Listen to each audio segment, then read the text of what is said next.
Mr Lewis, very good morning to you. Good morning.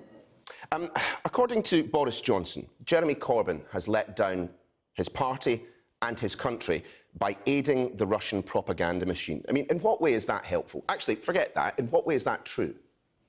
Well, I think many people who saw what the leader of the Labour Party said on Monday were surprised. I think some of his own side were disappointed at the way he reacted, and certainly when he went and continued that position on Wednesday. And actually, I have to say, across the House, I think what is important, across the House of Commons, there was unanimity and support for the position the government's taken, the position the Prime Minister's taken, where the real focus has to be on giving some confidence and security and thinking about the safety of people, particularly, obviously, people in Salisbury. But how is that letting down the country? I mean, that's just jingoistic nonsense, isn't it? I mean, the situation, as initially described by Theresa May, was pretty clear. Either the Russian state was responsible for events in Salisbury, or Russian criminal gangs who had somehow acquired the nerve agent. Now, as I read things this morning, the situation is still exactly the same as described by Theresa May, isn't it? Yes, as Theresa May, the Prime Minister, has outlined herself, that's very clearly where the evidence points, and we made the point to Russia and asked Russia to respond to that, and we saw, as the Prime Minister outlined on Wednesday, we didn't get the sort of response we would have hoped to have got, and it's right that we do, and the Prime Minister was absolutely right on Wednesday to outline a series of actions in order to make sure that we do the right thing by the people of the United Kingdom, and also working with our partners internationally to work to get a good international agreement around how we go forward, because this is something that can affect any country, anywhere, if that evidence is correct. As you just said, there is no fresh intelligence that implicates the Russian Premier, the Russian state, as opposed to Russian criminal gangs. So again, I ask this question because language is important in times like this. In what way has Jeremy Corbyn let down the country by condemning events in Salisbury in the strongest possible terms and pointing the finger of suspicion at the Russians?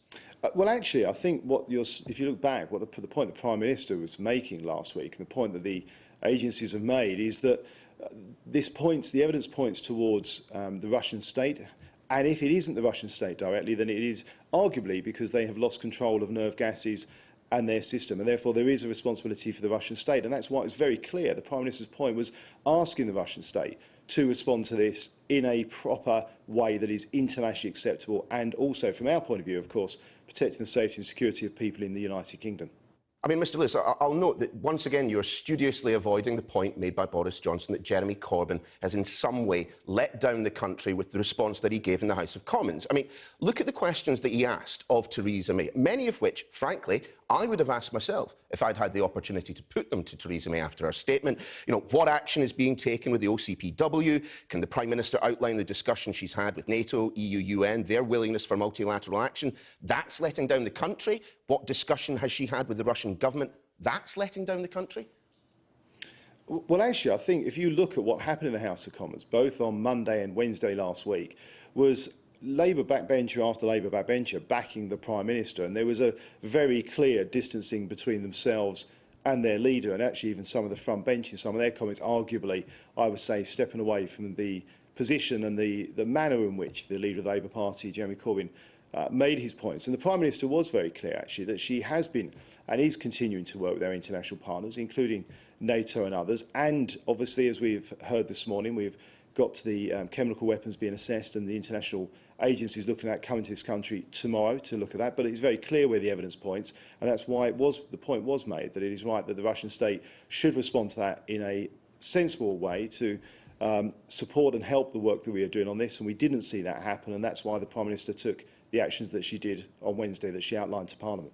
Yeah, again, Mr Lewis, I'll note that you haven't been able to point to any of the questions asked by the Leader of the Opposition, after all, after Theresa May's statement, as inappropriate or in some way, you know, traitorous, treacherous, letting down the country. Actually, the point made by Mr Corbyn, which caused the most consternation on your side of the chamber, was when he said, well, he asked the Prime Minister whether or not she thought it was essential to maintain a robust dialogue with Russia in the interest of national security. I mean, we are maintaining a robust dialogue. Theresa May agrees with Jeremy Corbyn. I mean, is Theresa May letting down the country? Theresa May, I think, if you look at the response we've seen this week, has highlighted in the way that she has dealt with this situation exactly why she is such a good Prime Minister for this country. I think she has dealt with this absolutely superbly, and the view of the British people seems to be one that absolutely concurs with the fact that she has taken absolutely the right action. both for us nationally and the work that she did when she's been in Salisbury herself.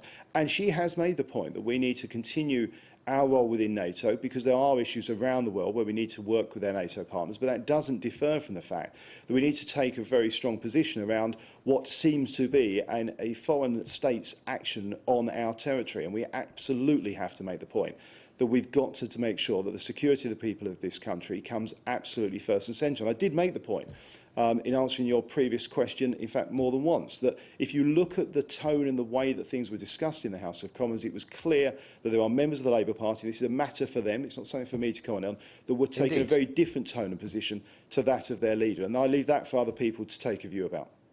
Well, I mean, if we want to talk about tone, I mean, isn't the truth of what Boris Johnson was doing when he suggested that Jeremy Corbyn had let down the country, what you're doing right now, is all of a piece with that idiotic, defamatory tweet sent by Ben Bradley in which he said Jeremy Corbyn sold British secrets to communist spies. I mean, you, Mr Johnson, have clearly learned a lesson. You're not going to have to make a grovelling apology. You're not going to have to pay substantial damages. But you're all making the same point. Oh, well, actually, I think there's a really important point here. If you look at the tweet that Ben Bradley made, which he himself accepted was a mistake, and before anybody forced him to do so, he deleted it. He then apologised. No. He deleted that very, very quickly. He also apologised, and yes, he has had to pay a substantial sum to charity. But we do see things coming from the hard left, and indeed, just last weekend from Labour MPs, that even when they do delete it, they don't apologise. They certainly don't make donations to charity. And I think there's a vast difference between a statement that was made that's been apologised for and reparation has been made to some of the social attacks and actually the abuse we see of people from people on the hard left, often on social media, which is completely unacceptable. And it's why we as a party have said that for these local elections, which are upon us in the next few weeks, we will have a respect code. And if our candidates don't abide by that, we will deal with that and we will suspend them. It strikes me that you don't realise just how dangerous this type of language is. I mean, the rhetoric you choose at a time when, 3 people have come very close to death as the result of the deployment of a nerve agent. I mean, isn't what Mr Johnson said of Jeremy Corbyn, isn't it awfully similar to what the Russians say about Sergei Skripal, that he's failed the country, that he's a traitor? Well, actually, I think what the Foreign Secretary was outlining, and as I've said several times over the last few minutes, is if you look at what was said, and I would encourage your viewers to go onto Parliament TV and look at what was said in the House of Commons, both on Monday and on Wednesday, by people from right across the House, and the overwhelming support, the unanimous pretty much support, but it seems to be with the exception of the Labour leader, was for the position and the actions taken by our Prime Minister Theresa May. I think she's doing absolutely the right thing. And I say I would leave people to look at what was said, look at the manner in which it's been said, the way that the Labour leader has conducted himself, and I think they can draw their own conclusions. Why was it wrong for Mr Corbyn to point out that the Conservatives had accepted over £800,000 from some pretty dodgy-looking people and companies with direct links to the Kremlin, despite the fact that Theresa May had promised to distance herself from Russian donors? I mean, why was that inappropriate? Well, because actually, these are British citizens. We absolutely abide by all of the rules that donations have to go on. They're all fully declared, they're in the public domain. And actually, these are British citizens, many of whom will have actually potentially fled Russia because they do not support the Russian state's position and President Putin's position. And somebody who's a British citizen or a British company does have the right as a British citizen, and we should defend their right to play a full part in British society, and we should not. So Theresa May didn't say Theresa May didn't say that she was going to distance herself from Russian donors. You're missing a very key point here. We only accept donations from properly approved donors who go through due diligence, who are lobbyists for Moscow, the wife of a former Putin minister, who are companies British with links citizens. to banks that are under EU sanction. And all of these have due diligence, they're properly declared, they are in line with the Electoral Commission, and let's be very clear, these are British citizens, and this issue is not an issue, as the Prime Minister herself has very clearly said, where we have an issue with the Russian people, and certainly not Russian people who have come to this country, made their lives and become British citizens. This is an issue with the behaviour of the Russian state, as it seems to be from those actions just about 10 days ago. £160,000 to play tennis with Boris Johnson. £160,000 to play a game of tennis. I mean, doesn't the widow of Alexander Litvinenko, Marina, have a point when she says that these donations were calculated? It certainly looks that way. I mean, she certainly has a point when she says that, Theresa May has failed in her promise to do all within her power to ensure that there wouldn't be a repeat of what happened to her husband. No, absolutely. The Prime Minister was quite right in what she has said. And if you look at what we are doing and the changes we made through the Criminal Finance Act, the Prime Minister outlined last week in taking forward some changes and amendments in law going forward and the use of unexplained wealth orders. This is a government that is dealing with that kind of criminal money, and it is absolutely right we do so. But there's a very separate issue, and we shouldn't confuse the two things. All political parties raise their funds. They do some of that through fundraising events. And we do only take funds from British citizens. And there is a big difference between the Russian state, the Russian people, and, of course, people who are British citizens.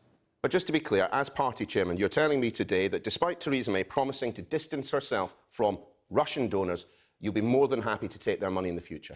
I'm absolutely clear that we only take money from people who are British citizens, British registered, and abide by all of the rules of the Electoral Commission. And it is absolutely right that we do not stop British citizens from having the ability to fully participate in British society. And that includes politics as well. Brandon Lewis, many thanks for joining us.